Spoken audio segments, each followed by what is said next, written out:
अखोगी मणिपुर से हाइनै अखोई मयामना थबक फंगदबा लमनी थबक तौहम खंगदबा लमनी रिसोर्स लेतबा लमनी हाइदना अखोई मयामना हाइनै चुम्ब्रा चुमिको अदुबु ख्वाइदगी रिसोर्स लेबा लमनी हाइबसे हाइनिंगी कदाइदा करी फील्डा अखोगी बायोडाइवर्सिटीदा प्लांट्सता अमदी एनिमल्सता अदुना ngasi program ke mai lena na ISK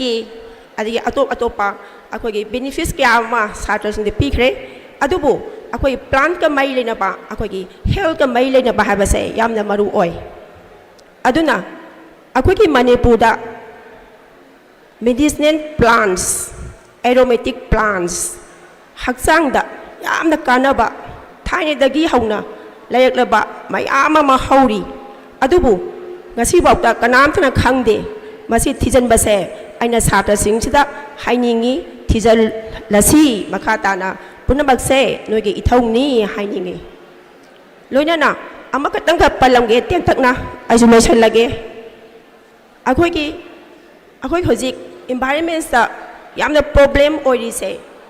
plastics neba plastics bu tumanba ngamba microorganism amatang phangagadi wall se akoina control to bangam dori mineba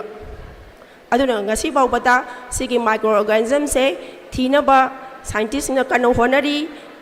adubu nakhoisu good afternoon respected honorable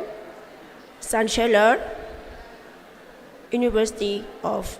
Science and Technology Meghalaya and vice chancellor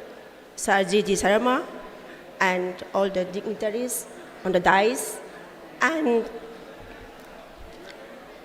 respected parents, teachers, and my dear beloved students.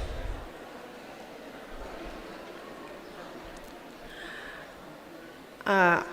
am from Liberal College, working as assistant professor. So first of all, I would like to thanks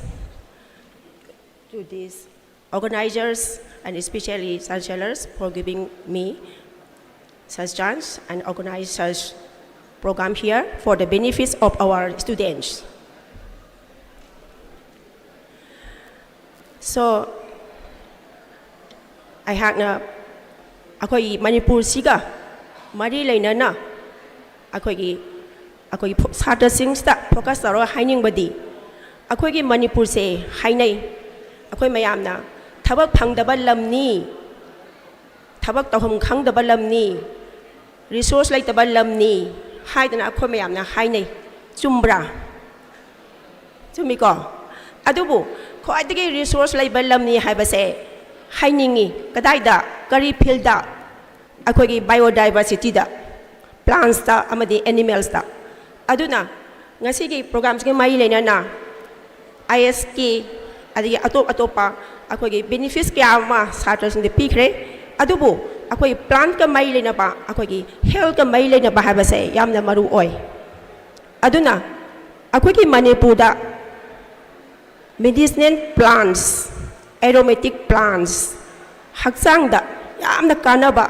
thaine dagi hauna layak laba mai ama ma hauri adubu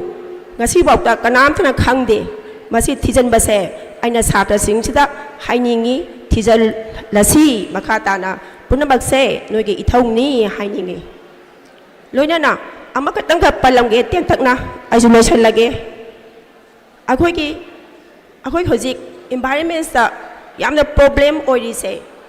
plastics neba plastics bu tumanba ngamba microorganism amatang phangagadi wall se akoina control to bangam dori mineba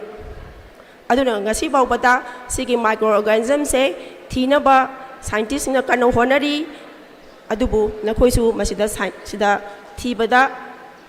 my own sanji haina aina akogi student sings da young learner sings da aina haizeninge